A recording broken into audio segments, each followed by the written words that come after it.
టాలీవుడ్‌లో తన నటనకంటూ ఒక ప్రత్యేకత కలిగిన 'ఫిష్ వెంకట్' కన్నుమూశారు.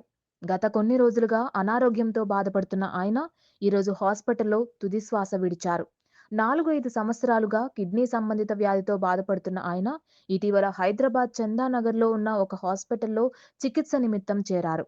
ఆ తరువాత ఆయన పరిస్థితి అత్యంత విషమంగా మారడంతో కుటుంబ సభ్యులు ఆయన ఆరోగ్య పరిస్థితి బాగోకపోవడంతో ఆయనకు మెరుగైన వైద్యం అందించడం కోసం మరొక ప్రైవేట్ హాస్పిటల్‌కు తీసుకువెళ్లారు.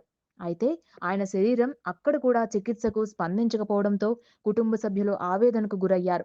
ముషీరాబాద్‌లోని ఫిష్ మార్కెట్‌లో పనిచేయడంతో ఆయన ఫిష్ వెంకట్‌గా పేరుగాంచారు. ఆ తరువాత సినిమాల మీద ఉన్న వ్యామోహంతో సినీ రంగ ప్రవేశం చేసి ఎన్నో గుర్తుండిపోయే పాత్రలు చేశారు ఫిష్ వెంకట్. 'గబ్బర్ సింగ్', 'రేసుగుర్రం', 'ఆది', 'మిరపకాయ్' ఇలా ఎన్నో విభిన్నమైన నటనా పాత్రలతో ఆయన ప్రేక్షకులను అలరించారు.